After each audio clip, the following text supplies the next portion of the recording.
Hey guys, welcome back. So in the previous video, we learned how to create an array. Hope the idea was clear. So in this video, let's start with how to insert a value in the array. So let's say this is our array which is having 7 cells in it. Now if we want to insert a value in this array, all that we have to do is we have to point to that particular cell and say what is the value that we want to insert. So in this case, let's say here if you want to insert number 50, then all we have to do is we have to say ARR, which is the name of this array, and 4 is equal to 50. Why 4? Because this is column 0, 1, 2, 3 and 4. So 50 gets inserted here. Similarly, if you want to insert number 60 over here, all that we have to do is ARR of 5 is equal to 60. So 60 gets inserted here.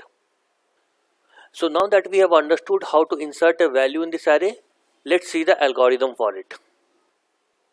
So the algorithm is extremely simple. It takes few parameters, that is the name of the array, the value that needs to be inserted, and the location where it needs to be inserted. So here we are saying that if this location is already occupied, then return an error. That is, if I want to insert a number 50 over here, it should give me an error. Why? Because it already contains 30. Now I have assumed that thing for simplicity because I don't want to override any existing data. But if your requirement is different, that is you want an existing data to be overridden, then you need not include this part in your code. So coming back to the algo, if the location is occupied, we return an error saying that it is already occupied and hence we should not be inserting a value there. Else, that is, if the cell is blank like this one, then we should be able to insert the value in the given location. And yes, of course, we have to do some more validation, like if the array does not exist or if the location given is more than the length of the array or the value to be inserted is not compatible with the array. So those kind of validations we should always be doing before the insertion. Now I have not taken all those things into consideration because that will unnecessarily make this algorithm bigger and complex to understand for the beginners. But when we are coding it, we have to make sure that we are doing all those validations. Fine. So now that we have understood how to insert a value in 1D array, let's see what is the time complexity involved in this operation. So the time complexity to check if this location is already occupied or not is constant time. Returning an error is a constant time operation. And finally, inserting a value in the specified location is also constant time operation. So when we add all these 4 things over here, we get order of 1. So the time complexity for inserting a value is order 1. Now similarly, the space complexity is also order of 1. And the reason is we don't need any extra space which is equal to the array to store all this information because the array is already existing. Now since we are learning the very basics of data structure right now, so you might not find the space complexity or time complexity very important or too easy right now, but please don't ignore it because as the course progresses, the topics becomes more interesting and vast, and in that case, time and space complexity will play a great importance there. Fine. Now that we have understood the insertion operation, let's go to the next operation, which is traversal of array.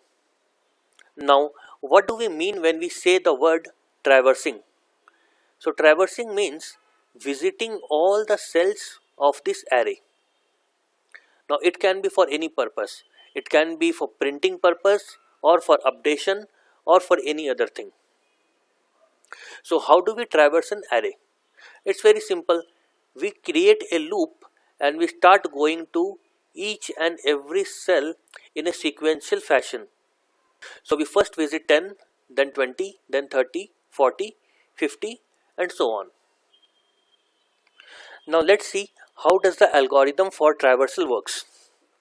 So traversal operation takes array as an argument, then it creates a loop and then it visits each and every cell using that loop and finally printing the value in those cells.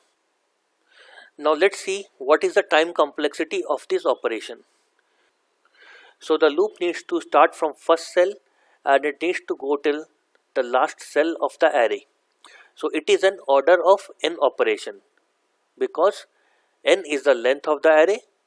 So traversing each and every cell in the array will take order n time. Now printing is a constant time operation, hence it is order of 1. Now when we combine both of them, it becomes order of n into order of 1. So the answer becomes order of n. Now to perform this traversal operation, we don't need any separate temporary location which is in proportion to the size of the array. Hence, the space complexity of this becomes order of 1. Fine. So in this video, we have learnt how to insert a value in an array and also to traverse the entire array. Let's stop this video here.